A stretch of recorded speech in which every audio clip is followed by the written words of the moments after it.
Hello everyone, it is Alex. Thank you guys so much for tuning in today. So today we are doing another review. This is a brand new brand to me with a new palette. This is the Ready Set Summer MaxUp the Makeup brand. I've never tried them before. First place I heard of this brand was Amy Loves Makeup as well as Angelica Nikvis. I will put their channels and the actual brands that they've done, like the other palettes that they have reviewed on their channel down in the description box. You can check it out. I wanted to do a specific review on this brand just because I've never tried it. It is new to me, and any new brand I'd love to do a specific review on them. And then any future videos of any other palettes, I have a different idea to do unless it's a very in-demand type of palette. So we're gonna go ahead and get into the review, thoughts, everything. You guys know how I do it of this brand. But first, if you're new to my channel, my name is Alex. Welcome to the familia. I am an eyeshadow enthusiast, as I've mentioned in the past. We talk about eyeshadows, eye products, anything to do with eyeshadows. And if that is something that you absolutely love to hear about and know new brands of,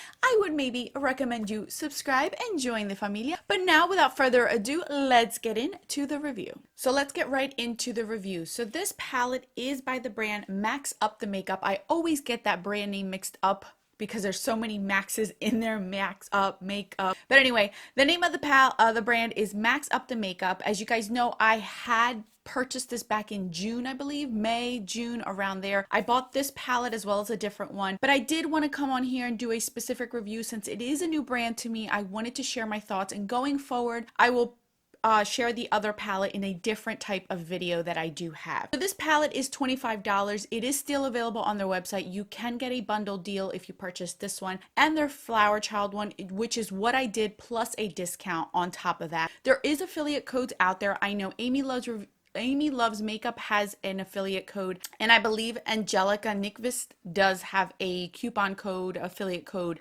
as well. So I did go ahead and use that on top of it, and I can't remember. I think they had a special deal because they just launched this palette. So I think I got a different deal, but there is affiliate codes out there. So as I mentioned, this palette is $25. You get 9 shades in here. This is very summer-esque. It does come with a sleeve that you could put your palette in originally, but the actual sleeve is just like the palette itself. So you don't have to keep the sleeve. It is exactly just like the palette. The names are on the back as well as printed on the actual palette itself. Once you open this up, this does truly scream summer, and that's why I wanted to share this with you guys sooner rather than later, because unfortunately summer is leaving us and I am not a happy camper about that. But I wanted to come on here and give you guys my thoughts on this. So I have been using this palette. This palette isn't 100% my favorite. There is hits and misses with it amongst the matte shades, not so much the metallic shimmery shades. So there are 9 shades. You are getting 5 mattes. No, you're getting 6 mattes and then 3 metallic-y shades. One of them is more of a brow bone shade, and that's the one that I wish was a different color, but we'll get to that in a minute. So I'm going to start off with the color story. First of all, the color story is beautiful. There is not one combination of colors from this palette that I did not like, did not appreciate, did not feel like it was a summer vibe. I love when a palette states that they're doing a specific type of theme palette and the colors go with it, because sometimes you're getting a fall palette but it's not really fall, a summer palette but it's not really summer. This really does look like summer. Even the packaging is just beautiful. It's like a beach pool type of thing. It's super pretty. They think they did a great job with that. This also comes with a mirror, just so you guys know. For the price, you're getting a mirror, which I do appreciate, and it is magnetic, so I don't forget to mention that as well. So as far as the metallics go, there is not one in here that I can't say doesn't perform, doesn't go really nicely. These are a thicker formula, so you're gonna get really big bang if you use your finger. If you just swatch it once, circle it around once, and put it on your eyes, you're gonna get enough for both eyelids and then some. It is very, very thick in the sense of opacity and saturation, not so much the formula. The formula can get thick if you really gunk it on, but it is very, very saturated in pigment, the metallic shades, which I love. Now, as far as the mattes, I feel like some of them are more pigmented than others. Others you have to build up. Some of them are more sheer, and as well as their texture is not all equally the same. Some of them are thicker and richer in pigmentation and in feel of them, and then others feel thinner and are not as opaque and as saturated as you see it in the pan. So the ones that the one main one, or there's actually 2 that I feel that that are that way, and it's these bottom two right here. These two I really had to build up. These two I really had to play with. These are the two that I am wearing on my eyes again today, so I wanted to share those specifically on camera so you guys can see what I'm talking about. You really do have to work a little bit harder with them. I'm very surprised that this yellow is very saturated in color. The blue is amazing in its color. It is so pretty. It is dark, and I appreciate having a dark navy blue versus a black in a summer palette. I think that is beautiful. Now, as far as this one, it's your typical brow bone shade.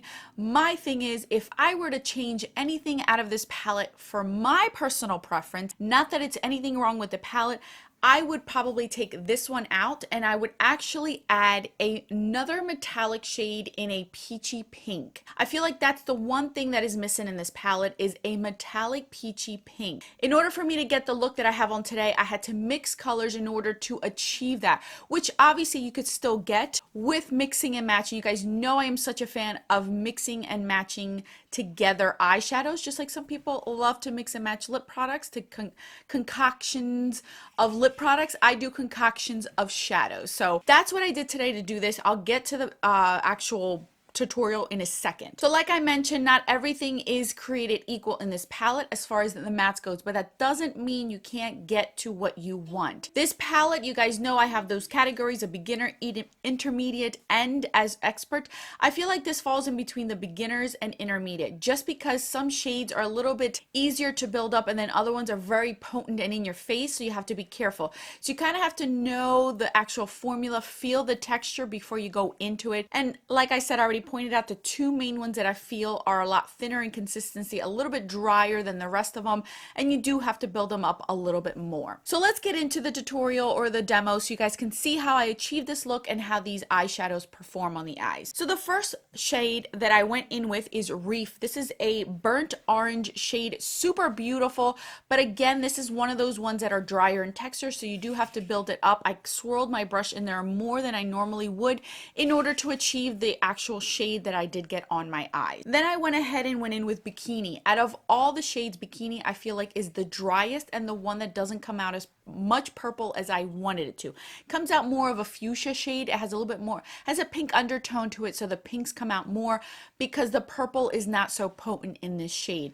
So I really had to build it up on the outer V in there. I had to build a few layers on it and work with it in order to get purple shade that I really did want. Then I went in with Heat Wave. Heat Wave is almost a fluorescent hot pink orange. It has orange and pink in it. It's like that perfect lip product color that we all want in the summer, that orangey red. That's what this shade is, and I put it all over my lid, and you guys can see that it is super saturated, super pigmented, absolutely beautiful, no problems with that at all. So in order to achieve the color that I wanted on my lid, I went in with Sunkissed, which is that yellowy gold type of metallic shade. I patted it on with a brush to make it more sheer. If you want it to be more potent, I would go in with your finger and dab it on your eyes. That will make it more saturated, but I wanted a peachy gold type of color on my lid, so that's why I went ahead very lightly with that shade. Then I went ahead with the lower lash line and went in with Bikini. Because it is not so potent, I was able to go ahead and shear that out on my lower lash line. So my overall thoughts on this palette is I do enjoy it. It's not my favorite. It has its hits and misses. I think what draws me more to this palette than anything is its color stories, these bright colors, but then you get some subdued ones that you can kind of tone the shades down. I do like it. I love this color story.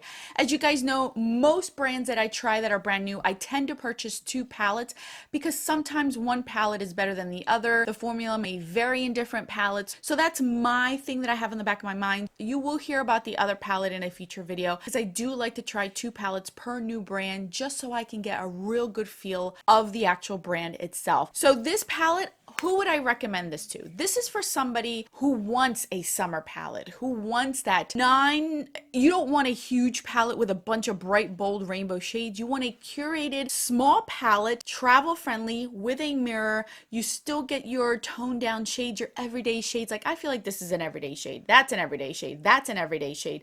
This could be a liner type of shade. You know, those are some shades that you constantly see in everyday palettes, but these, like these right here, are ones that are more like in your face kind of thing for those days. I really do like it. Again, this is for somebody who is comfortable with color, understands that there's different formulas within color and within actual brands that you can work with. You don't mind that metallic-y, bright, bold shades in your face. You know how to work with them. I don't know if I would recommend this for a beginner just because there's different formulas within it. It would have to be somebody who's comfortable with color, who loves this color story, who wants a smaller palette, who wants to try an indie brand. I think that this palette would go well for them. I do like it. Don't get me wrong. I do like it. That's my overall thoughts on this brand. If you have tried it, let me know in the comment section. That is it for this video. I will direct you here to another video of mine. I will catch you guys in that video. Until then, bye guys.